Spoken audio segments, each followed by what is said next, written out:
Hola, has hecho clic en esta entrevista importante del Dr. Ben Lynch sobre el ácido fólico y el folato. Antes de ver la entrevista, quiero contarte algo. Déjame mostrarte que yo tengo un curso completo sobre la preparación para la concepción, ¿ok? Y es un curso sasazo, grande, con muchas cosas. O sea, esto es solo el mes uno, luego tenemos mes dos, con un montón de cosas, más cosas. También tenemos mes tres, muchas cosas. Mes cuatro. Dentro del curso, puedes leer que hice un video sobre el mismo tema y también un PDF. Entonces, yo sé que no has tomado mi curso de preconcepción, pero quiero regalarte este video y este PDF para mirarlo y leerlo antes de mirar la entrevista con Dr. Ben Lynch. ¿Ok? Entonces voy a poner el enlace debajo de este video y la recomendación es mirar mi video primero y mirar el PDF. ¿Y por qué te estoy recomendando eso? Porque yo creo que toda la entrevista te hará más sentido si primero ves mi video y lees mi PDF. Luego vas a poder aprovechar más la entrevista. Por supuesto, puedes ya, o sea, ahorita de frente mirar la entrevista y está bien, pero si eres nueva o nuevo en el tema, te recomiendo mucho hacerme caso y ir al link debajo de este video, mirar mi video y mirar mi PDF dentro de Kajabi, que es la plataforma que uso, y luego vuelves a esta entrevista. Ahí también te pongo el link y vuelves a entrevista para mirarla.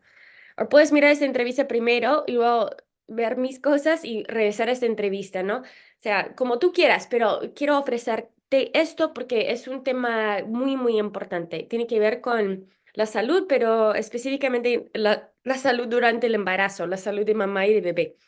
Ok, gracias y nos vemos dentro de la plataforma en mi video sobre ácido fólico y folato. Y gracias, Dr. Ben Lynch, por su tiempo porque esta entrevista también es importante.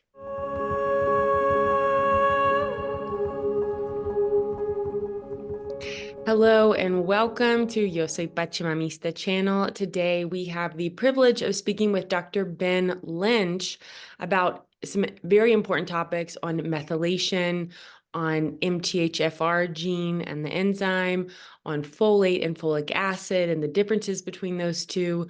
So we have a lot to cover today. Thank you, Dr. Ben Lynch, for being here.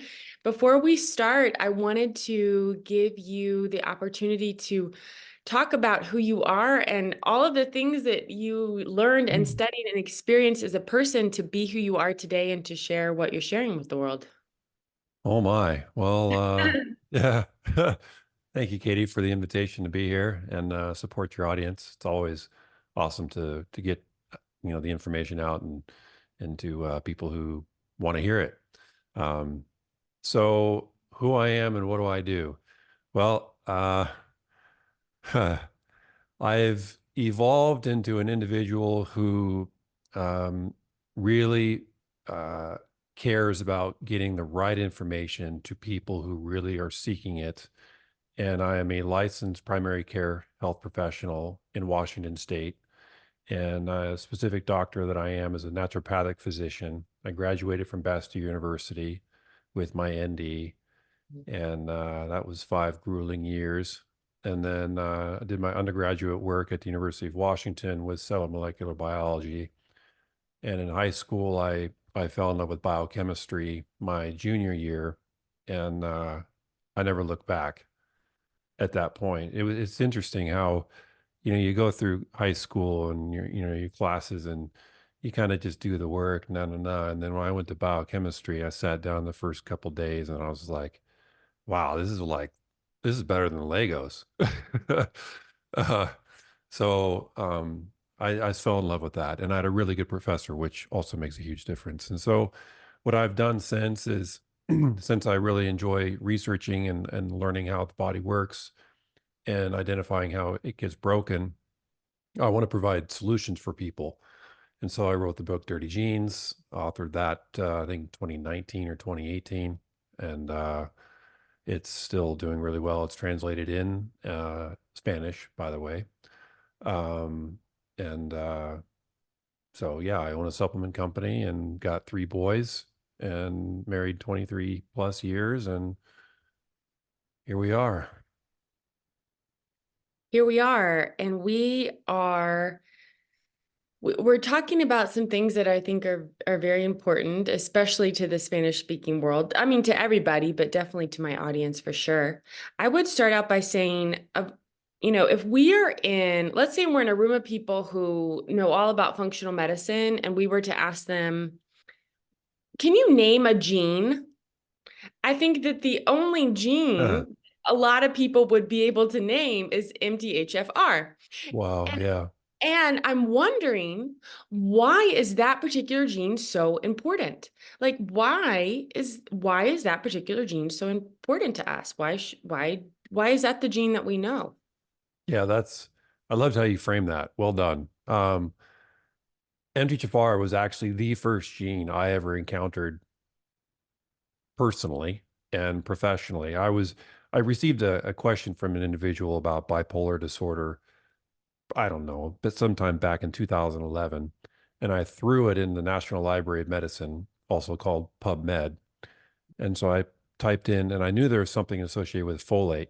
So I typed in bipolar folate, and I was looking through the results, and I clicked on one of the articles, and in this published medical journal was talking about how bipolar is associated with folate, and there is genetic variation known as methylene tetrahydrofolate reductase, also known as MTHFR, and its association with bipolar disorder. And I was like, wow. And then it said that MTHFR is associated with up to 40% of the population, being present. And I was like, oh my God. I don't know anything about what MTHFR is. So I just copied and pasted MTHFR, put it back in the PubMed, and it spit out, I think, 13,000 results.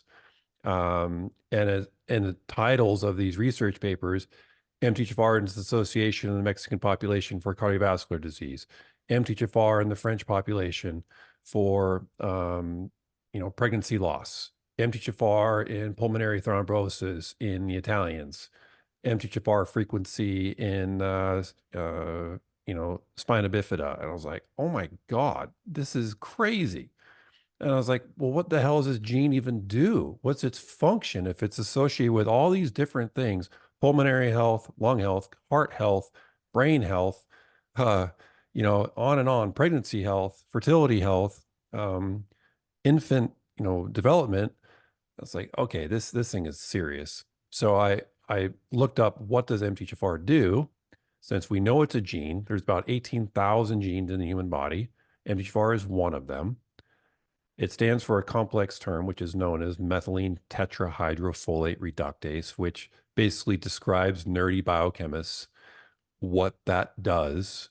And so it reduces a type of folate, basically, and it's a methylated type of folate. So that's what the name tells nerds. And then for the normal, regular people who aren't nerds, they're like, well, what the hell does that mean? So the job for MTHFR. So think about this. If there's 18,000 genes in the human body, they must have a function for being there.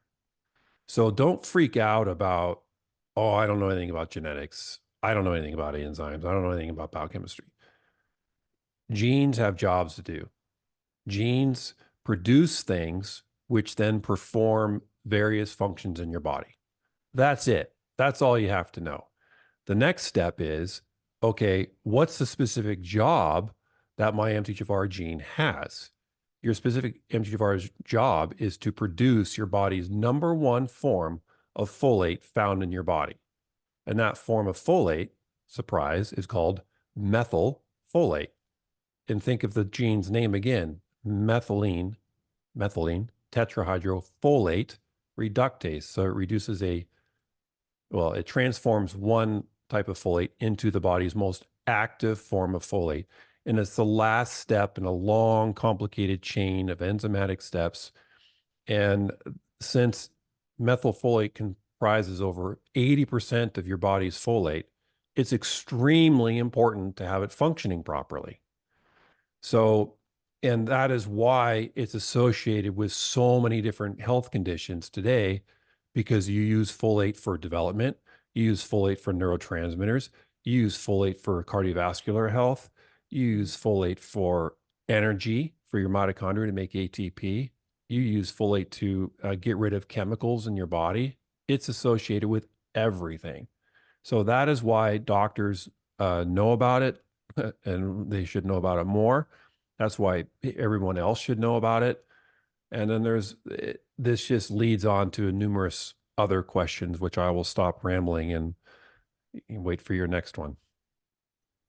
So MTHFR is the name of a gene, and it's also the name of an enzyme, right? Yes, genes make enzymes. Okay. But the enzyme isn't always the same name as the gene, I guess. No. Not always, but oftentimes. And Okay. not all genes make enzymes. Some genes don't. And, they do other things. And do you want to hit why this MTHFR genetic variation, how it becomes a problem? Like, what is it about the MTHFR gene mutation that causes a problem? You want to hit that? Definitely, because okay, we have this gene that sends instructions out, tells the body to do something, right? But we're saying that this gene in particular, when there's a mutation or variation, or we'll get into that, SNPs can send out incorrect instructions. Would that be appropriate to say? Different instructions. So let me give you an example. If I throw you a ball and how do you catch a ball? I'm going to throw you a tennis ball.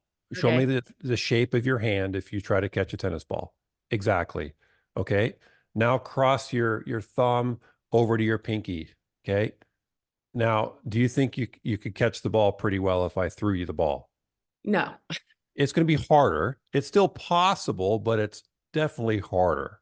Right. So when you have a genetic variation, also known as a genetic polymorphism, also known as a variant, also known as a single nucleotide polymorphism, these are all similar terms that are stated, people substitute them all the time.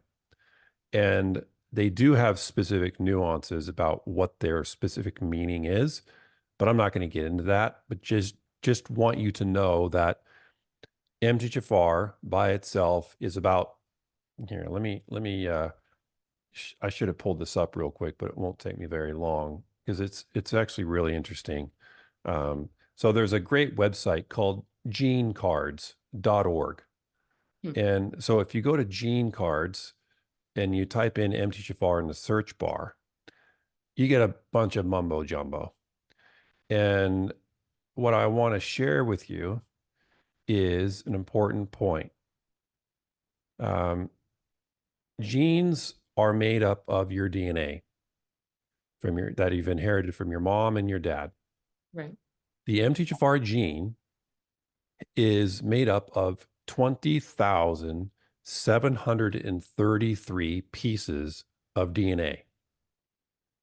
Okay, so basically 21,000 DNA bases are used to make the MTHFR enzyme. In one of those positions, there is a different DNA base. And that different DNA base in your MTHFR enzyme changes its shape from an open hand, like you can easily catch a tennis ball, to kind of a thumb, touching your pinky, to one where your thumb and pinky aren't touching, but they're kind of like this. So it's a little bit harder. So essentially, not all genetic variations or SNPs alter the shape of the enzyme, but a lot of them do. Actually, no, incorrect. 99% of genetic variations have no effect on the gene's function. Only 1% of genetic variations have a function on the instructions detailing how to make the enzyme. That's called a functional variant, a functional polymorphism. And so why I want to share that is because, let me go down to variants. There If you need are, screen, yep, go ahead. Yeah, go ahead. Oh yeah, you can share your screen if you need to. No, that's okay. It's really messy. So Okay. yeah, so there's in this database, there's over 676 genetic variations found in the MTHFR gene. You and I are going to be talking about two, okay? And the effect that these genetic variations have on this enzymatic function reduce your MTHFR enzyme from performing from a degree of 20% less function all the way up to 75, 80% or so decreased function. And that's the genetic code that produces the faulty enzyme. It's not even faulty, but it's just a different shape. And the difference in that shape, remember, if you're trying to catch that tennis ball, what is the MTHFR enzyme trying to catch? Do you have any idea Katie, what the MTHFR enzyme is trying to catch? I understand that it's trying to catch unmethylated versions of folate to Well, that's its job. Its job is to process unmethylated forms of folate, but it has to catch something in order to do it. Okay. So so enzymes, in order for enzymes to function, they require what's called a cofactor. Cofactors support the enzyme doing its job. And the MTHFR enzyme's job is to process, as you said, the unmethylated form of folate. But even if you have wheelbarrows full of unmethylated folate in your body, the MTHFR enzyme can't do it unless it can catch the riboflavin, vitamin B2. So if there's sufficient riboflavin in your body and you have sufficient unmethylated folate in your body, the MTHFR enzyme can process that unmethylated folate and turn it in your body's primary form of folate called methylfolate, which is over 80% of your body's form of folate. So riboflavin is a huge, huge important nutrient for MTHFR folks. So, okay, riboflavin is a cofactor, and we need that for the enzyme to be able to do its job properly. I've also read things about choline and glycine, magnesium. Are those Yep. are also cofactors for? Nope. No. Nope. There's one cofactor for MTHFR enzyme. That's it. It is riboflavin, vitamin B2, known as FAD in, flavonoid adenine dinucleotide or some nonsense. And that is the most active. So riboflavin is not FAD. Riboflavin will become FAD by your body, which is through a complex set of systems. And there is a very common condition that is out there that reduces the production of FAD in the body called hypothyroidism. So if you have experiencing hypothyroidism, even if you do not have an MTHFR defect or variation or polymorphisms or SNP, by default, you have lower levels of FAD, which then your MTHFR enzyme has less FAD available. So in a sense, you have a pseudo MTHFR variation in your body because you don't have enough FAD. So even if you're taking sufficient riboflavin, vitamin B2, but you are hypothyroid, your MTHFR enzyme isn't going to work very well. And there's research studies all over the place. And I have a YouTube video on MTHFR and hypothyroidism as well. So that is really important. And you can be deficient in riboflavin. So let's say you don't have a MTHFR variation, but if you're deficient in riboflavin, vitamin B2, and your thyroid is working just fine, but you're deficient in vitamin B2, you have an MTHFR pseudo problem. And so if you restore your riboflavin, your MTHFR enzyme can work well again. I do have this kind of joke that the more I learn, the less I know, except the only thing that I'm totally sure of is that liver needs to be a part of the diet. Yes. Because, Yes. because Yes. like, Yeah. I mean, that just seems like the only general recommendation that it's like super applicable to everybody. Zoom out even further, Katie. Uh-huh. Zoom out even further. What is liver? Liver is Think big. Think big. liver is an organ that transforms. It's a tissue. Bigger. Bigger. Bigger. Liver is, oh gosh, I don't, how do I say? 30,000-foot view. Liver is magic. Yeah. Liver is a whole food. It is provided by nature. It has been around for God knows how long, thousands and thousands of years. And it is humans, the species of humans has been around forever. We've had the MTHFR genetic variation forever. We are here. We're not dead. You know, survival of the fittest, natural selection depends on the ability to survive and thrive in a otherwise not a great environment. So how in the hell is it that this MTHFR enzyme is so prevalent in the human population, yet we've survived it? Because our ancestors ate liver. They ate whole foods. They ate and lived outside. They had sun exposure. Yeah, they died from infections and getting, killed in various different ways and, breaking bones and cutting their finger and couldn't sew it up. That they died from that. But they inherited the MTHFR variant, and there must have been some type of reason why. And there are reasons why, and I won't get into them. I did discuss them in Dirty Genes, the book, but I will mention that you brought up is choline and glycine and magnesium and such associated with the MTHFR enzyme. There is directly, no. Indirectly, yes. Folate and choline have an inverse relationship, meaning that if you have low levels of folate in your body, meaning that you're not a vegetarian, you don't eat leafy greens, you don't eat liver, then you better have sufficient choline, because choline is a backup. If you have no folate, you better have choline. And if you have no choline, you better have a ton of folate. And so the body has amazing backup mechanisms everywhere. If you're driving in Seattle and I-5 is jammed up and you don't want to go down I-5, there's Highway 99, there's 405, there's options.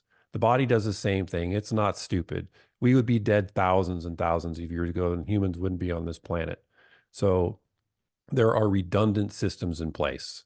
So choline, glycine, folate, they're kind of all redundant systems. If you consume glycine, it can convert into folate.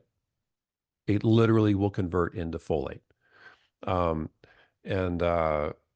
So that's how those are associated. There are a lot of people on the internet making unsubstantiated statements, nonsense statements, oversimplifying the MTHFR enzyme, fear-mongering the MTHFR enzyme. And it's very unfortunate. So I feel that it's very important for me, which is why I'm doing this interview with you, Katie, to set the record straight on what we do know about the MTHFR enzyme and get accurate information out there away from all this nonsense. There's people talking about, oh, if you have the MTHFR variant, your mercury levels are sky high. If you have the MTHFR variant, you have no glutathione levels, or your glutathione levels are significantly lower. There is no relationship between MTHFR and glutathione. There's no direct relationship between MTHFR and heavy metals. There is indirect. You can make association I mean, you and I are related somehow, probably, you know, but how far away are we related? You know, if we go back in our ancestors, how far back do we have to go if there is any connection between you and I? Probably somewhere, somehow. Or do we know each other somehow, you know, through someone, you know, 6 degrees of separation. So let's say there's 6 degrees of separation between MTHFR and glutathione. Okay, what a lot of people talk about in the space is that if you have the MTHFR variant or mutation or SNP, then you are bad at detoxifying. Most Right. people don't go beyond that. And then you could say, well, what do you mean by bad at detoxifying? And they probably wouldn't know what else to say, but it just kind of is like a catchy phrase, Yeah, exactly. Right. And it causes you to be scared, which causes you to stop and think and continue to listen to whatever they're talking about. So I have a textbook back behind me called Toxicology. It's like 3 inches thick. And you know, they come out with a new version every couple years. It's an amazing book. And I opened the section up on detoxification systems in the body. Methylation is a system of detoxification. It is required to have healthy methylation in order to get arsenic out of your body. It is required to have methylation to get mercury out of your body. It is essential. But when I was reading this section on the significance of methylation in terms of the overall overarching systems of detoxification, remember the body has many, many systems at play. Methylation is the last significant form of detoxification or method your body uses for detox. Methylation is also required to convert toxic estrogens into less toxic estrogens. So that's also very significant. The primary detoxification pathway your body uses is called glucuronidation. That is a system that basically uses sulfur compounds and attaches them to various chemicals in your body to make them less toxic so you can then make them water soluble and you can pee them out. Glucuronidation by far is the biggest detoxification system your body has. Then sulfation is another detoxification route. Sulfation, you know, I think that's where glutathione comes in. That's where your N-acetyl comes in. Glucuronides, I don't even know where they come from, but I do believe they are sulfur-based. So by people saying that the MTHFR gene really hurts your ability to detox, A, maybe. B, only one system, and that's methylation. The other systems, they're not, they need to address glucuronidation system, sulfation system, you know, the cytochrome P450 system. You know, there's lots of other detox routes. So, and just because you have the MTHFR variant or SNP or polymorphism or mutation, whatever people want to call it, does not mean that your methylation is reduced. It may be reduced, but as you said, Katie, very wisely, if you are eating sufficient liver, if you are eating sufficient choline, if you are getting sufficient folate, if you are getting sufficient riboflavin, even if you're not getting sufficient riboflavin, your MTHFR enzyme is fine, just fine, SNP or not, because you've bypassed what the MTHFR enzyme does. The MTHFR enzyme produces methylfolate. You get methylfolate from liver. You get methylfolate from leafy green vegetables. So you don't have to have the MTHFR enzyme even in your body if you are eating methylfolate. It doesn't need to be there. So that's a very important point. And another important point is, well, what really disturbs the MTHFR enzyme? What makes it work less optimally? Do you want to talk about that? Or do you have another Definitely. question first? Well, to your point, it's because there seems to be kind of two camps that your destiny is genetic and your destiny Yes. is epigenetic. And I think Yes. what you're saying is both, no? Oh, Well, it is both, because if you inherit the MTHFR genetic variation, like me, I have a 75 plus reduced MTHFR enzyme. It's very significant for me, and it was a game changer when I realized it. It was huge, and which partly explains why I'm so passionate about it. So I have the MTHFR variation. That's genetic. I could sit back and say, you know, I have all these conditions because of my MTHFR. I don't have the energy that I need. Um, uh, I could be infertile because of it. I could have hypertension because of it. I had high blood pressure as a 19-year-old kid in college. They tested me before I got on the University of Washington rowing team, and I somehow got on the team. I think I just said, oh, I just had some coffee or something. I was 150 over like 85 for my blood pressure at 19. wow. So that's what MTHFR genetic variation can do to you. And I was scared about that, and I didn't know what to do about it. And it definitely affected my performance as an athlete. And but what I later learned after I graduated and after I went to med school, that I realized, because I graduated from Bastyr in 2007, 4 years later, I learned about MTHFR, and then I tested for it, and I was like, oh my God, I have it. And then I was terrified. But then what I did is like, okay, what is this job? This job is to make methylfolate. All right. Is methylfolate found in the food? Yes, found in liver, it's found in leafy green vegetables. Okay, great. What nutrient is needed to operate that riboflavin? Okay. Um, is there anything that can mess up MTHFR function? Yeah, laughing gas, i.e. nitrous oxide. So if you go to the dentist or you go to a labor ward, you're delivering a baby or you have a surgery and they say, oh, calm down, we'll give you some laughing gas. Don't touch that stuff. If you have MTHFR, that laughing gas is horrible. Even if you don't have MTHFR, laughing gas, i.e. nitric oxide, is horrible.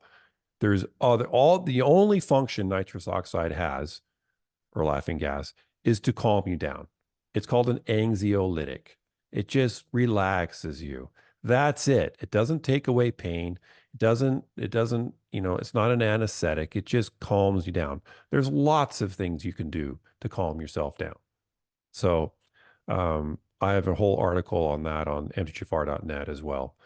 But that doesn't have lasting effects, does it? Or you're saying it does? Oh, it can, especially if it's not caught. So I've actually had horror stories from parents. I don't even like talking about it. It just makes my blood boil. A 5-year-old girl went to the dentist, and they left the nitrous on her for a long time while they were doing work on her jaw, and so much so that she went into a coma and she never woke up. She died. Oh, And the parents reached out to me. They were homozygous for MTHFR, which means they passed on those genetic variations to her daughter.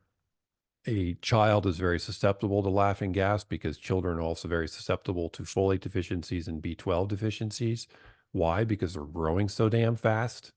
Kids grow really quickly, and that's why kids get anemic, because those red blood cells, well, their body is producing cells at a high rate. And folate is the primary ingredient, along with vitamin B12, to support that process. And so kids and people who bleed, women once a month, can be low in folate or iron stores, which is really, really important.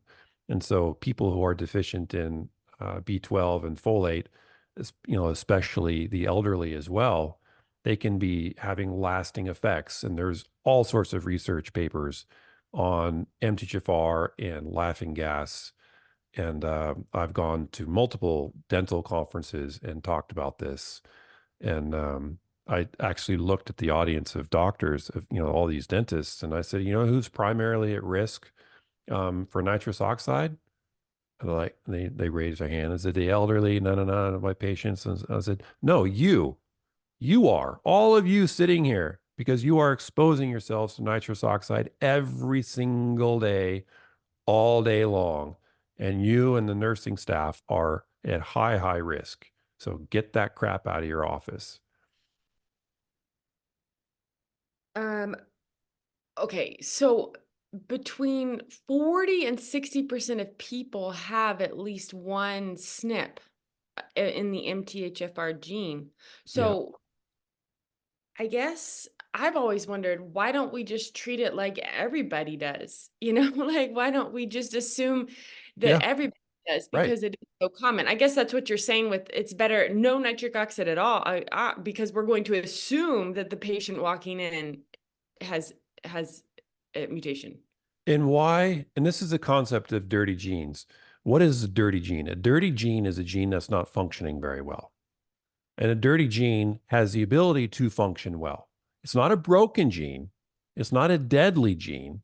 It's not a gene that if you have it, you're destined to get cancer. It's not a gene that if you have it, you're destined to, like cystic fibrosis. If you have cystic fibrosis genetic variation, you have cystic fibrosis. That is associated with the disease. There are disease-causing genetic variations, and there are also very deadly disease-causing genetic variations. There's some forms of MTHFR are so deadly that the baby dies in utero. They're very rare, but if the baby has these genetic variations, it doesn't even, get developed. It just dies in utero. So when I talk about dirty genes, I'm talking about, this goes back to your earlier statement, I'm talking about the genetic effect that these genetic variations have potentially on you, but with epigenetics, i.e. the things that you choose to do or not to do in your life, can change or enhance or alter the function of those genes. Your choices matter in how your enzymes function. So the concept of dirty genes is you've inherited possibly a genetic variation from your parents. That's set. That's a genetic destiny. Now, what you do about it is epigenetic. What are you going to eat? What chemicals and medications are you going to expose yourself to? What people are you going to surround yourself with? What job are you going to be doing? Are you going to be a dentist exposing yourself to nitrous oxide levels all day? Or are you going to be a nutritionist, or you're going to be, in some field that you're not exposed to chemicals, and you're going to eat really well. So I actually, just to get this statement out, I think it would actually be really cool to do genetic testing and help people position which jobs that they would possibly excel in. Because you could look at their genes and say, oh, you should not be a dentist because of this higher risk. But if you are, then get nitrous oxide out of your system. You should not be a house painter if you have genetic variations in your detoxification systems. You should not be a police officer if you have a COMT gene, which we're not going to talk about, but if you have this genetic variation that if you get pissed off, you're going to get extremely pissed off, and you're not going to be able to think rationally. And then you could abuse the person that you're chasing and beat the crap out of them or whatever else, and then get kicked off the force and give the police a bad name. So, and it's not saying that they couldn't be a police officer, but if they knew that they're susceptible to having this type of response, then that would be, it's like, okay, if you have this genetic variation, this is what you can do to support it. and that's the dirty gene concept. There's tons of things that you can do to support your MTHFR functioning. And it is not a destiny that, oh, woe is me. I'm screwed. And I first thought that when I looked at my own genetic test and I looked at my kids, and was like, God, my kids are screwed up. I'm screwed up. My wife is screwed. And it's like, and I had this genetic destiny thought. And I will share with you a statement too that happened when I was 17 or 18 years old. I remember I was standing in the hallway. My back was up against the wall, and my stepmom is 3 feet in front of me with her friend to her left. And somehow we're on the topic of schizophrenia, about someone in my family was schizophrenic and dementia. And my stepmom looks over to me and goes, well, and you should know that schizophrenia really hits during puberty. So, be careful. And that was the end of this conversation. And it just freaked me out. I was like, so one day I'm going to be like a family member of mine. I'm just going to wake up schizophrenic. It was like, that's what it put in my head, and that's what people think. If you fill out family history at the doctor's office, family history, does your mom, dad, grandparents, brothers, sisters have any of the following conditions? And you check all these boxes, or you don't check all these boxes. And as you're doing that, you're like, oh, when's my turn? But no, that's not it. So dirty genes is a gene that's not functioning very well. You have the ability to clean the dirty gene and have it function well. And that is a very powerful, inspirational type of message that I want to present for people. I know a lot of people in my audience would not have access to testing. Yep. So if we cannot test and it's a blood test that's done to find out if you have a genetic variation in this particular gene, MTHFR. Spit, usually, actually. Oh, it's spit. Oh, okay. I was Yep. thinking it was a blood test. Oh, it's spit. Spit, usually. Oh, okay. Interesting. So if someone does not have access to this test, then they should assume the worst, right? Is that, I don't, know. I mean, again, it's let's paint a picture of because assuming the worst means that if you have MTHFR, it's bad.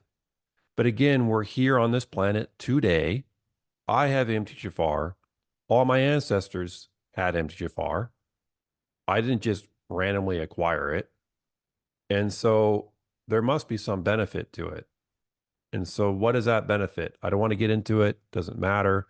But just have that mindset. So if you just want to have clean genes. So go in with that mindset. You may or may not have a genetic variation of your MTHFR enzyme. There are things that can mess up your MTHFR enzyme. A genetic variation can slow it down significantly, because if I'm trying to catch a tennis ball like this, it's harder. If your MTHFR enzyme is trying to catch riboflavin like that, it's harder. So I could take more riboflavin. I could eat liver. I despise liver. I just, but I will say that when it was prepared for me in this way, it was way better. So a friend of mine, Mike Mutzel and Paul Saladino and Deanna at the time, we had dinner together, and we were eating dinner, and then Deanna comes out, brings over this frozen ice tray for baby food. And she pops out this centimeter by centimeter cube of frozen liver. And she goes, here, have one. And I was like, what is that? She goes, that's liver. I was like, oh my God. Paul pops one in his mouth. Mike eats one. I'm like, all right, I'm not going to be the wink link here. So I pop one in my mouth. It was cold. It was small. It was easy to chew. It just dissolved. It was a really great way to eat the liver. And I will tell you, I felt so damn good within seconds after eating that. It just went right to my head. So genetic testing is not required for any of the genes I discuss in the book, Dirty Genes. And it is an awareness thing. That's what I want you to do. I want you to be aware, and I want you to understand what the job is for each of the genes. I discuss 8 of them. And MTHFR is one. And I want you to understand its job, how it does its job, how you can support it doing its job, and how you can support it by not being able to do its job. And it's that simple. And so the ways that you do that are eating liver, eating riboflavin, and eating meat, eating leafy green vegetables if you can. Some people can't. And not exposing yourself to laughing gas, not exposing yourself to inferior forms of supplements. Folic acid is the worst form of folate that exists on this planet. It is man-made. It was developed. It was actually put in the food in the late 80s or early 90s. I've citations on my videos and my blog posts at mthfr.net talking about the side effects of folic acid, or maybe it's at drbenlynch.com. I don't remember. But folic acid really messes up the MTHFR enzyme. There's a research paper that talks about the pseudo MTHFR variation caused by folic acid. So think about that. Pseudo MTHFR polymorphism. What does that mean? It means that you don't have an MTHFR polymorphism, but by consuming folic acid, your MTHFR enzyme is acting like it has a polymorphism. Make sense? It does. I have a lot of questions about this because I think that there is a lot more variety of supplements, higher end supplements in the US that contain folate, methylfolate, or some sort of methylated form of folate. And I think in Latin America, it is still very, very, very, very common for doctors to prescribe, especially pregnant women, supplements that contain folic acid. It is, in fact, I was talking to a friend from Mexico about this, and she said, yeah, people will actually joke that if someone's stupid, it's because their mom didn't take folic acid when they're pregnant. Like, Right. it's very much common knowledge that you have to take folic acid. And so I worry about people who, let's say someone absolutely does not have access to a good supplement with folate in it and only has folic acid. My thought has always been, oh my gosh, who am I to say not to take the folic acid because they don't have folate? It's a different ball game. It's such a tricky thing. I don't know what your thoughts are, but it's such a big thing because I think so many people in Latin America are taking folic acid, and maybe potentially a lot of them don't have another option. So is it like folic acid better than nothing, or is nothing better than folic acid? I guess that's the question. It's a very huge question. Huge question. Yeah. First of all, I think it's up to the individual. What they want. It's almost like, do you vaccinate yourself or your kids, or do you not? It's kind of at that level of question. When my wife first got pregnant with our first kid back in 2001, the first thing I did is she got pregnant in I think we were in Russia. We went to the Apteka pharmacy and bought folic acid 800 micrograms. And I actually think we bought it in Vilnius, Lithuania, because we did not know she was pregnant at the time until we made it to Vilnius. And she had all these symptoms of morning sickness, and she was really, really struggling. And so we got her the folic acid, and I felt like job done as a proud dad, that was, I was not in med school at the time. I was doing landscape construction at that time. Far different. So I thought I was doing my job.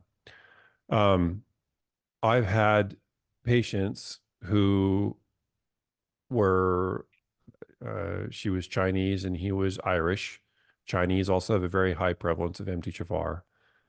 This woman had a double mutation of MTHFR 677, which is a significant variation. It means 80% of her MTHFR enzyme is function is reduced. She has a 20% function of MTHFR, meaning that if she's consuming folic acid, it's just gonna slowly get down to here and may not even do anything.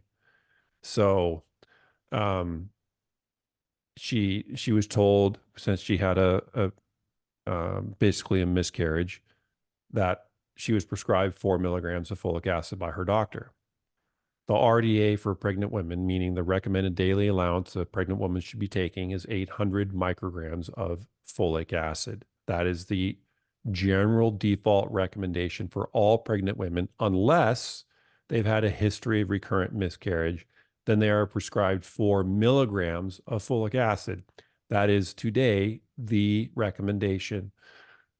So medical organizations, medical associations despise me because I am going against their recommendations. I am saying folic acid is bad. They're saying my information is bad. They're saying my information is flawed. And they're saying how good the research is on folic acid and how many neural tube defects it's prevented and all this. I found a research paper that was a meta-analysis of all these thousands and thousands of studies done on folate or folic acid. And it basically said that neural tube defects was not really reduced by the use of folic acid. And to this day, I've tried to find that paper again. It's gone. It's literally gone. And I was like, wow, I really wished I downloaded. I probably did download it and save it on my computer somewhere, but I didn't save it by the name. So I'm really pissed at myself for that. Because it just proved that folic acid was not what it's all hyped up to be. And we see to this day how often medical literature is false in order to provide a fake promise for various agendas. So short answer is, if a woman has no access to folate to methylfolate in her environment, should she take folic acid? My answer, if she has no access to liver, meat, eggs, vegetables, then yes, she should take the folic acid. If she has access to meat, eggs, leafy greens, and she consumes those, then no, she does not need that folic acid. And why would I say such an absurd, outlandish thing? You and I are sitting here, Katie, because our ancestors ate meat, liver, vegetables thousands and thousands of years ago. Folic acid was not around thousands and thousands of years ago. Folic acid has actually increased the prevalence of the MTHFR enzyme in the world. And you're like, whoa, wait a minute. How does that work? Folic acid does have a beneficial effect if it's consumed in very small amounts. The research done on folic acid was done on mice.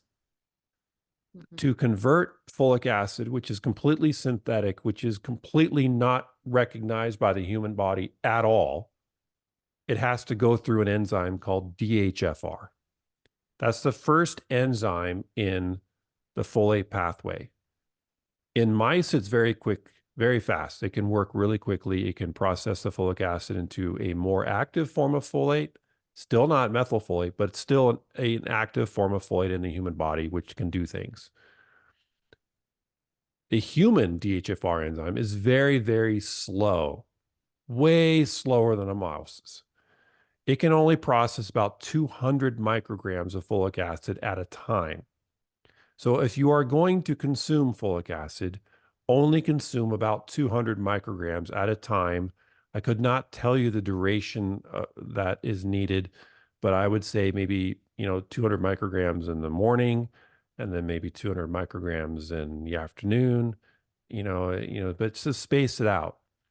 That way you don't overwhelm the DHFR enzyme. But if you can't do that, then you just take it. And there's a compound that's actually called, if you take folic acid, they can measure what's called unmetabolized folic acid.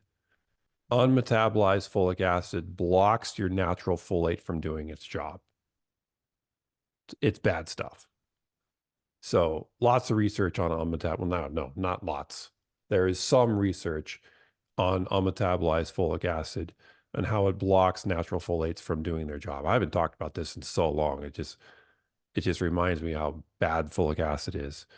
But I don't want to keep rambling. I just want to say, if you don't have access to real food, take folic acid. Some people are in food deserts, and I understand that. And it's very unfortunate. In those situations, yes, you need folic acid.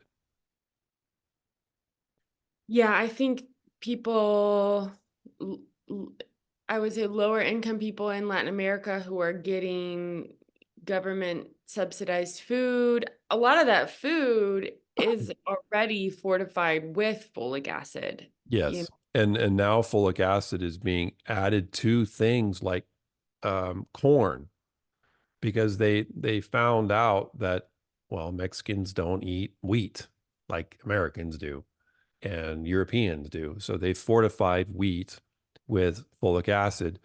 And they've been talking about, I don't know if they've done it, but they've been talking about fortifying corn flour with folic acid. And, possibly they've already done that for Mexico. I haven't followed up and checked it.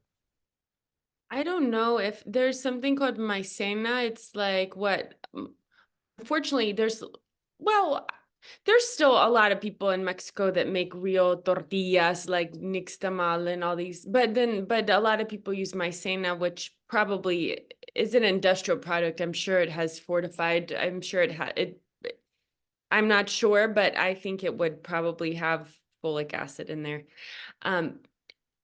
So in Mexico, people are still eating liver, not everywhere, not in the cities maybe, but people are still eating liver. People are also eating legumes. So we've mentioned leafy greens and we've mentioned sugar, but legumes, I mean, what are your thoughts on legumes as a source of folate? So legumes, beans do contain folate. The problem is the digestibility of that folate is really low. Okay. However, that said, the Spanish population has been, eating legumes for centuries or longer. And so maybe they have an enhanced ability to acquire folate from legumes than, say, me as a Caucasian and here in North America. But my ancestors are European. So, I don't think Europeans had exposure to too many legumes, but I don't know. But, the South Americans also have access, and they eat quite a bit of meat from what I understand. And, as long as they're eating red meat and eggs, that's quite a bit of nutrition. And, that provides a significant amount of choline. Remember, if you don't have sufficient choline, sufficient folate, go after the choline. Eggs are a great source, fantastic source. So, okay, to bring in something personal, I took methylfolate, and now I did take it individually. I did not take it as part of a methylated B complex. I did not take it as part of a multivitamin. I took it as its own thing. And I had a reaction which was wild. I mean, the only way I can describe it is I felt like I drank 30 cups of coffee, took a plane to Europe, and then came back and drank another 30 cups of coffee. For like half an hour, the first half an hour, I thought, wow, okay, I have a lot of energy. Like, whoa, yeah. But then after that, I would say it took me a couple of days to recover. I was really wired and tired. And afterwards, I went down the rabbit hole of realizing that even though I don't think it's super common, this reaction, there are other people who have this reaction. But I'm wondering if you could speak about that, because it was pretty intense. And I don't know if the same thing would have happened if I had taken that as part of a B complex. And I don't know if the same thing would have happened if I had taken that in a form of a multivitamin. But I don't know how common this is, and I don't actually even really quite understand the reason. Yeah. Great example. Loaded answer. The number one article read on mthfr.net is methylfolate side effects. It's very, very, very, very common. Okay. Oh. So folic acid is not recognized by the human body until it is processed by this DHFR enzyme. DHFR is the first enzyme in the series of like 6 to transform folic acid into dihydrofolate and tetrahydrofolate into, like formal tetrahydrofolate to methylene tetrahydrofolate to methylfolate, something like that. So all these steps are needed. So the biological response that you get from taking folic acid is slow because it has to go through all these steps. For methylfolate, there's no steps. It's like driving a Tesla car versus a gas powered car. Have you ever driven a Tesla? No. Okay. So I have a Tesla and it's very fast. So the battery is basically underneath the car, and a battery contains stored energy.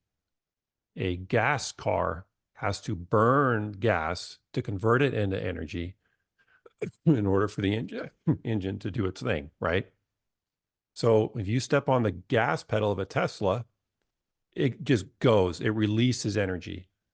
In a gas powered car, it has to convert it. Right. So I'm looking for my Water. remote behind me. Here it is. My office is too dry and humid, so I talk too much, I get a dry cough. So the same thing with methylfolate. You are just releasing, neurotransmitters, histamine, all sorts of everything stimulating. And when I took methylfolate, so I found out at MTHFR, I was like, oh, I need methylfolate. I have MTHFR, so I need methylfolate. And I need more than other people do because I have MTHFR. I have 80%, messed up. I'm screwed. So I'm going to fix it. I took a 800 micrograms of methylfolate and 1,000 micrograms of B12. It's one of the top selling supplements that I have at my supplement company. And I took it. I felt amazing, like you. I was like, oh my God, this is how I should feel. I felt clear. I felt like I was in a great mood. My head was really light. My vision was bright. I had a good amount of energy. I got a lot done. I was like, oh, this is fantastic. And unlike you, I had benefits all day. I was great. The next day, I was like, I woke up feeling good. I took another one.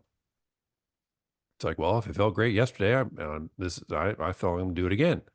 Took another one. It's a lozenge. It dissolved. I felt great. But then I kind of felt, later on, I felt a little bit more, kind of a slight headache coming on. And I noticed that I was quick to react. I was more irritable and more of a jerk. And I had a runny nose. Um, and I was just agitated. Next day, took another one. Now I didn't have a headache. I was really agitated. I was really irritable. And I basically had what I would call close to a migraine. Next day, took another one. Now I'm just a raging a-hole, and my nose is really running, and I'm sneezing, and my skin is more itchy than usual, and I don't know if I got a nosebleed or not. I don't remember. But then I still don't think it was a migraine, but it was a horrible headache. And then I was like, okay. And then I put my doctor hat on and I said, okay, what the hell? Because I never get headaches ever, ever, ever, ever. And yeah, I can be a jerk sometimes, but wow, I've been really impatient these days. I was like, what has changed? I was like, I started taking that supplement, but I felt so good the first day. It can't be that.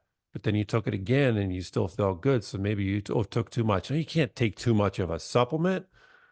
I remember arguing with my nutrition professor about that at Bastyr. Saying, you can't. It's just water soluble. I just peed it out. And I took another one the next day.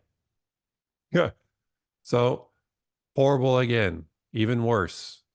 Mine, or the head was just throbbing. And I was like, oh yeah, you know what? Screw it. This is the only thing that I've been taking. I'm not going to take it anymore. And so I didn't take it for, I don't know how long it took me. It was almost like 4 or 5 days for those side effects to go away. And I got my usual personality back, my charming self, and my head didn't hurt anymore. And my runny nose stopped. And then I started, working with, I may have already been doing online consults back in those days. And I did them for free in the beginning to see if I could help people. And I remember this when I wrote one article on mtfr.net, and I started getting all these people signing up for consultations. I was like, whoa, what the hell? I hit a nerve. And so all these parents would say, oh, my kid has MTHFR, or I have MTHFR. What do I do? And so I was just telling them to take this supplement, and they would email me back or give me a call the next, meeting. I was like, oh my God, I feel awesome. I feel great. Other times it was like, I don't feel any difference. Other people would say, oh, I feel I got such a bad headache, or I'm irritable, can't sleep. And other people say, I feel great. And I'm like, okay, something else is going on here. And then I got a parent with a young kid. I think the kid was around 8. And she's like, I need to talk to you now. And I was like, all right. So I got on the phone. She goes, my kid broke the headlamps in our car with a baseball bat, is crazy around the house. And it all started after giving him that supplement. I was like, that's crazy. I didn't say that's crazy, but I was thinking that's crazy. And I was like, oh, I did that. And so I was reading Abram Hoffer's work at the time, and how niacin really supports calming down manic behavior. And I said, I'm reaching for something. I said, give him 50 milligrams of niacin, and you know, it's water soluble, it's safe. He might get a niacin flush, red in the face, but he should, it should calm him down. She goes, well, how often should I do it? I said, just give it to him until he calms down. You might need 50, wait 30 minutes, another 50, wait 30 minutes, another 50. She goes, okay. And this kid's just still just beating the crap out of things.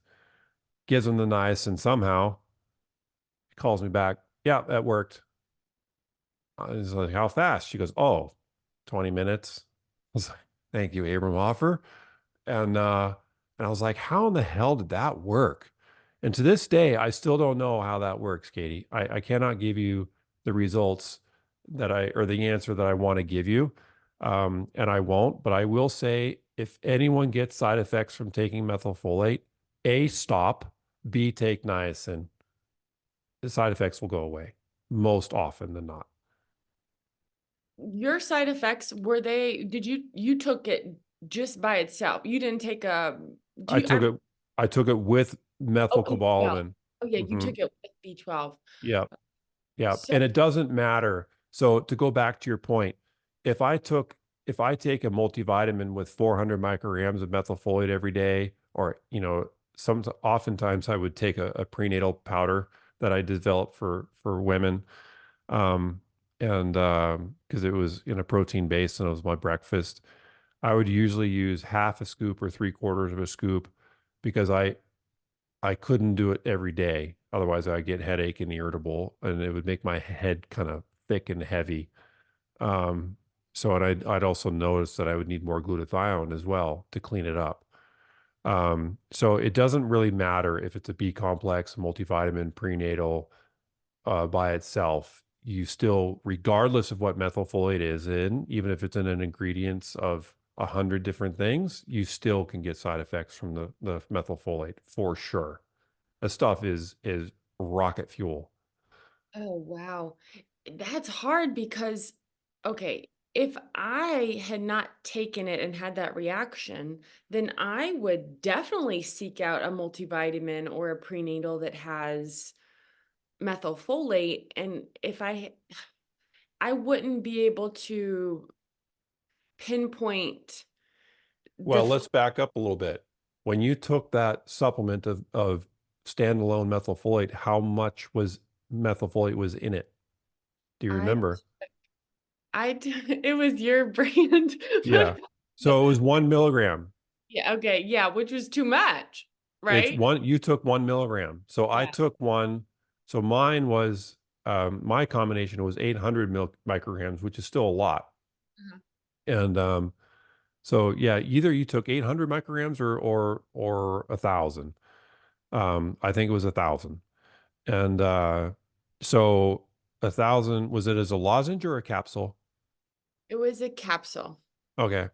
So when you swallow a capsule, it's one and done. Right. You've got the whole thing. The reason why I like lozenges is you can break them apart into smaller pieces. And so if you got the 1,000 microgram methylfolate lozenge, you could cut it into 4 pieces and only take 250. Um, and the other benefit is you can put it in your mouth, let it dissolve, and you can feel the effects very quickly. So, and as it dissolves, it sounds crazy to people, but it's true. As it's dissolving, you literally feel, when it starts to work within seconds for some people, minutes for others, you start feeling a lighter in your head, usually starting in the middle, going out, and then your eyes get brighter, your mood gets happier. And at that point, you take whatever is remaining, if there's any remaining, you take it out and throw the rest away. And then you learn, it's like, okay, how much did I take? Oh, I took half a lozenge and I felt that. Okay, you only need half a lozenge. Right. And note that methylfolate is also can be stored in your liver. And also note that the benefits can be lasting for, a day or 2 days, sometimes 3 days. So if you wake up the next day and you feel great, you don't take it. Supplement is defined as to add to or enhance. That's the literal definition of supplement. We are all programmed by probably supplement companies and pharma. If a doctor prescribes a supplement to us, we have to take it every single day. And as that's what the doctors say on their scripts, take it every day, with breakfast, and take this every day I'll see you in 3 months. Oh my God, that is archaic and horrible information. Mhm. So learn what the supplement does, feel the effect of that supplement. Does it work for you? How do you feel from it? How do you feel the next day? If you start feeling those symptoms that, that supplement helps make go away, then take it again. If those symptoms are gone, then you don't touch it. Right. Yeah, I mean, the first 30 minutes were great. So if there was a way I could approach that without, tipping into the negative, that would be awesome. Yeah. So could So, you suck on the oh, lodging and then put it aside? And then the next day you could maybe re-suck the same lodging? yeah. So, for example, I just released this stuff called brain nutrients, and this is what it looks like now. And I took almost half of one before I got on call with you. So this is the lozenge now, and Okay. it's pretty big. It's the size of a dime, I guess, maybe almost a penny. It's thin. This one is beautiful. It's very easy to break in half. And so since I've been talking with you, I've been using my brain a lot. And since you've been listening, folks who are listening to this, and you're also listening and asking questions, I'm going to take an additional quarter and put it in my mouth. Now, what is brain nutrients? Brain nutrients actually uses folinic acid, not methylfolate. Right. So folinic acid is still, it's not jet fuel, but maybe it's NASCAR fuel. It's still good form of fuel. And there's also glutathione in here. There's royal jelly in here. There's hydroxycobalamin in here. There's PQQ. There's some other stuff. And there's ATP in there. So it's just like, I already feel it in my head already. So there's unmethylated B12 in there? Unmethylated B12, unmethylated folate as well. And I felt that those two nutrients are sufficient for most people. No, let me back up. For a lot of people. And so at my company, I offer prenatal vitamins that don't have methylfolate in them. They don't have methylcobalamin in there. So when I first formulated Optimal Prenatal, it was the first prenatal out there that actually had the combination of methylfolate and then also the body's other form of folate called folinic acid. It was the only one that existed. And it also has choline in there as well. And so pregnant women just love that, even women who are trying to conceive and breastfeeding their kids. However, some women took it, got symptoms like you did. And they're like, Ben, I really want to take this prenatal, but I can't. I'm just feel horrible. So I made what's called Optimal Prenatal MF, which is methyl free. So it's for women who get more anxious, irritable, headaches, and difficulty sleeping from methylfolate or methylcobalamin. So, because this has folinic acid and hydroxycobalamin. So they take this prenatal instead. They're like, oh, God, yeah, that's it. I can tolerate this one. So there's very few people that I've seen that cannot tolerate any form of folate. They do exist for sure. And so that's why we created a B complex without B12. That's what we created without B12 or folate. We call it B minus. And then we also have a multivitamin called multivitamin sensitive without any folate or B12 for those folks as well. Because it's tough when you're that sensitive. It's like, well, what do I take? I really need it. It's like, well, apparently you can't take it right now. And there's multiple reasons why people don't tolerate folate. I don't want to get into that right now. It's a lot, but there's numerous reasons. Okay. Yeah, I can just speaking for myself, I think I'm a very, very sensitive person. Like I'm very sensitive to stimulants. I'm Yep. very sensitive. So, and Genetically, you're probably a slower COMT. mm, I did years ago, I did the test and I, but I don't remember what my Email very, me, email me your raw data if you're comfortable, and I will put it in my new histamine report that is very soon to be launched. And in that new histamine report, I do look at COMT and at monoamine oxidase and MTHFR, all three of those, along with the histamine genes, of course. Um, and that would give a pretty good idea. Driven people, successful people, very brilliant people appear to have slower COMTs. Yeah. cool. Yeah. I have a fast one, but my MTHFR slows my COMT down indirectly. So, yeah.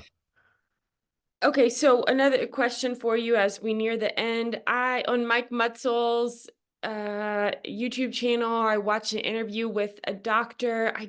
It was an older gentleman. He does a lot of work with mental health, and they were talking about MTHFR. And this doctor mentioned that basically the folate deficiency, if there is one in the woman, is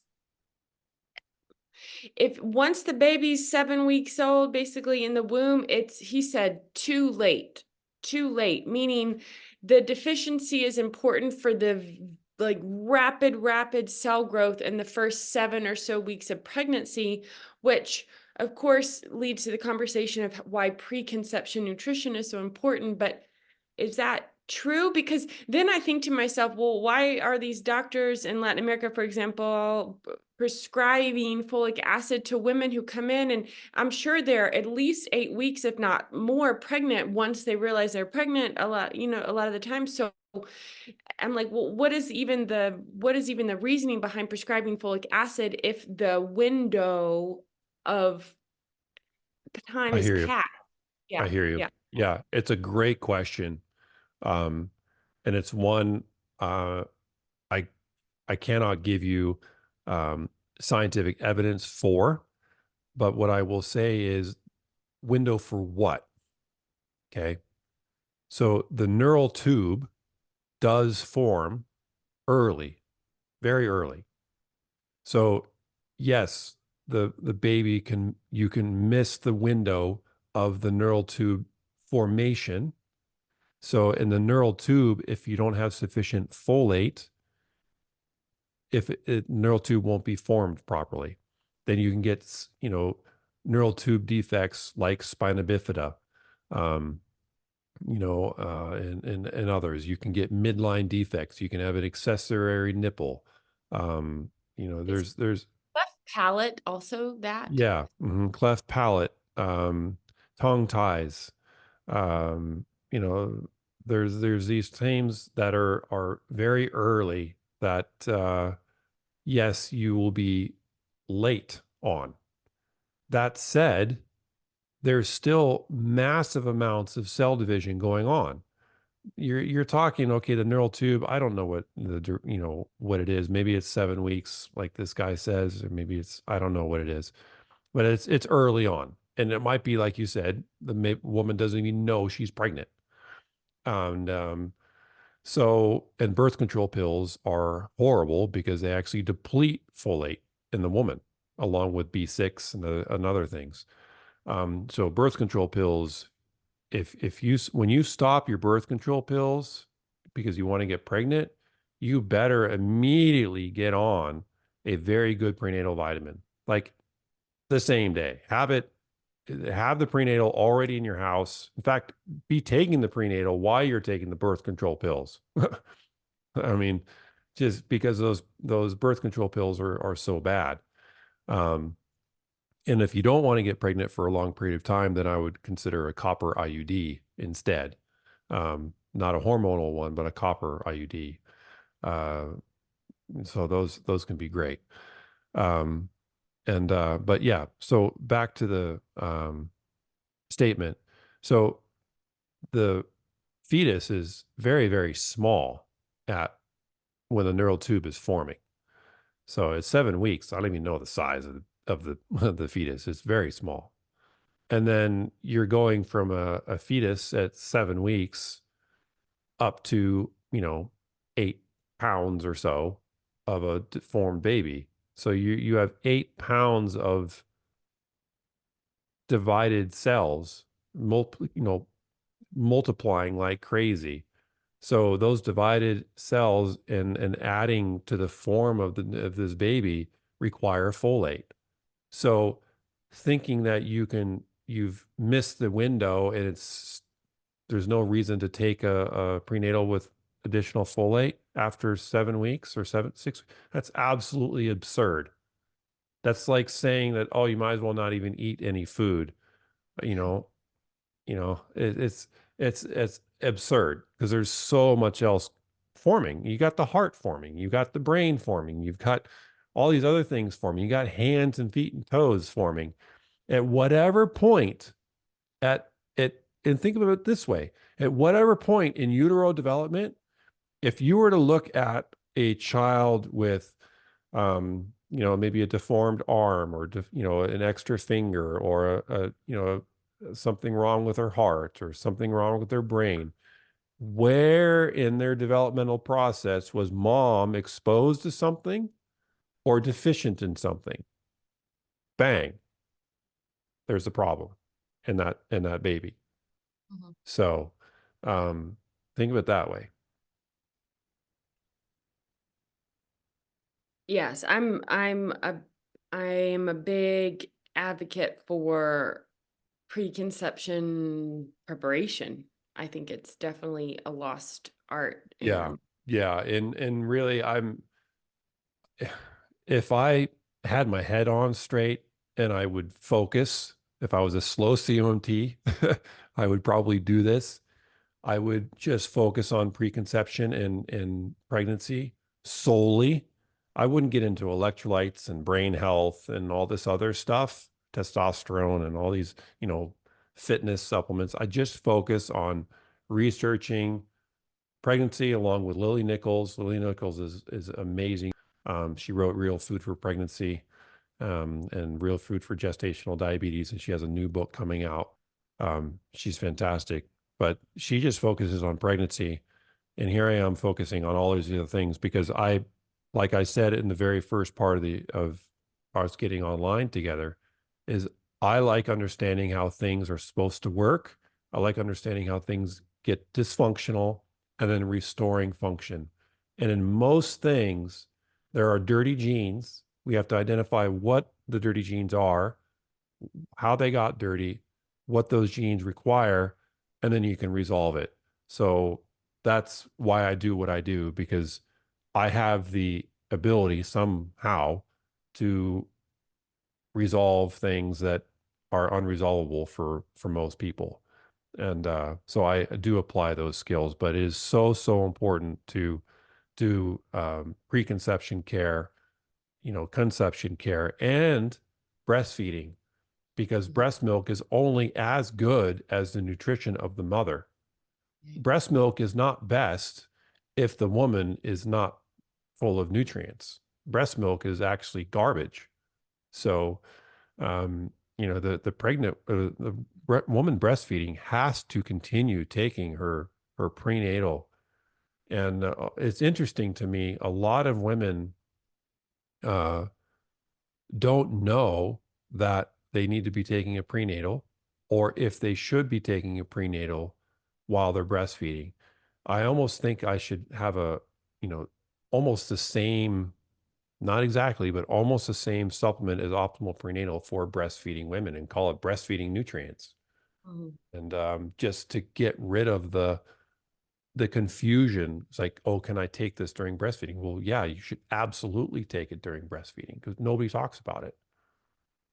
Right. It's just, and the amount of nutrients that it requires of the mama to grow a baby and to birth a baby and to feed the baby from her body. I mean, that's a window of time for a couple of years where just nutrient density and any kind of extra help is so important for Well, the. and here's something really scary about folic acid. Mhm. If a woman takes folic acid and she's breastfeeding her baby, folic acid, as we talked about earlier, make these unmetabolized folate compounds. Right. They bind to folate transport proteins. These folate transport proteins get into the breast milk, they get into baby. So these folate transport proteins are carrying folic acid. They're blocking real good forms of folate, like methylfolate, from being able to bind to these transport proteins because folic acid binds to it first. It's like if you are in a car and you smell car exhaust, or you got to get out of there. Why? Because carbon monoxide binds to your hemoglobin preferentially over oxygen. So you have this toxic compound which prevents oxygen from binding to your hemoglobin so it can carry oxygen and deliver it to all these different parts of your body. So you have to get you have to get the carbon monoxide out of there.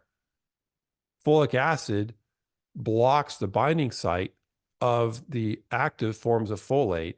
So the good forms of folate can't bind onto them. So the baby is not getting the active forms of folate. It's getting folic acid. So if baby has dirty MTHFR genes, it has, other, folate processing genes that are also dirty, and it's getting folic acid. I'm going to venture and be bold here. I would say folic acid could be a very significant cause of autism because folic acid was introduced into the food supply very interestingly during the same time folic acid was. But you cannot say association leads to causation. I'm just saying that it's possible and it makes sense because folic acid is such an inferior form of folate that these kids in development during pregnancy are not getting active forms of folate. So their brain is messed up, their neurotransmitters are messed up. And then when they're breastfed or they're formula fed, they're also getting folic acid. Their brains are messed up and they're not getting what they need. So it's a programming with inferior artificial forms of folate that never existed on nature before. And it could be a very significant reason why we see autism everywhere nowadays. That's fascinating.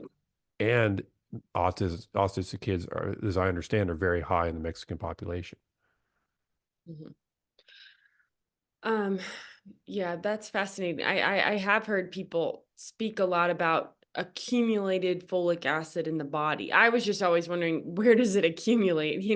Yeah, it accumulates everywhere, but do know that it does wash out. Remember, dihydrofolate reductase does process the folic acid. It's just slow in doing it. So I would say give yourself, 7 days, and the folic acid, if you avoid it, is gone. Now, I'm also not saying be paranoid if you go out to a restaurant. Um, and well, don't be paranoid if you go out to a restaurant and you're eating some food that is no doubt fortified, or if you buy some chips or something and you look at the back, it's got folic acid, just be mindful that, oh, I just ate some folic acid and, my body will wash it out. It's fine. It's just not ideal. It's not going to kill me, but, do just be mindful that you are consuming it. Do not buy supplements with folic acid again, unless you are in a food desert. That's really the only reason. I am definitely going to try the lozenges this time. I think that they were out and that's why I didn't get them, but I definitely want to retry it. I'll just change my tactics a little bit, and see how it goes. But I'm super interested in it just because the lack of brain fog and the clarity and the energy is super great, Do this I'm, one. Do this yeah. one instead. Okay. Oh yeah, because it's got the folinic acid and It's got the folinic acid. It's easier to break apart. And one bottle, there's 60 lozenges in here, and that will last you forever at a quarter to a half a lozenge. The serving size, I put 2 lozenges full as a serving size because when I was doing pilot testing, so I always do testing before I release the product to the market, but the nutrients I had must have been older because wow, this one just hits. It's really strong. So just start with a quarter. Okay. Yeah. So I'm going to put Seeking Health is the name of your company. So I'm going to put that website in the description below, and I'll put the website for, I think it is drbenlynch.com, or maybe it is Seeking Health. Seeking Health has a lot of good information about everything we've talked about. So I'm going to Yeah, put, it and does. I'll also put a link to your book in the Spanish version as well. Yeah. It's available on Amazon. Olympia do jeans or something like that. I forget what it's Olympia something jeans. Okay. Yeah. Okay. Thank you so much, Dr. Ben. Is there anything that we should like as a way to close out this conversation? Should we say eat liver? Should we say eat Yeah. and be happy? Like, Yeah. It's very simple. It's actually very easy. Eat whole, real food that exists in Mother Nature, that is not made in a lab. So eggs, meat, vegetables, fruits, um, nuts and seeds, if you so choose. Other people will say don't eat those things. Just whatever feels good for you. Eat real food. And then the other thing is limit your exposure to chemicals. We are indoor species nowadays. We're the only species that lives inside uh, a structure full of chemicals like this. So just be mindful that chemicals are everywhere and you want to reduce your exposure. So I would say sweat however you can to get the chemicals out, and limit your exposure to chemicals as much as possible. So you don't need a fancy sauna. You can just wear sweatshirts or what have you, or just go for a walk in the hot sun. But sweat ideally, and hydrate ideally. Breathe through your nose. Just do the basics, and yeah, it's overall very easy. well, thank you so much for your work and your passion and for who you are to be able to share what you share with the world. I'm really, really, really grateful. And we will publish this in Spanish and get it out to people who otherwise maybe wouldn't have access to the information. Brilliant. I appreciate you doing that. Thank you. Thank you so much, Dr. Ben. Yeah. Bye-bye. Thank you, Katie.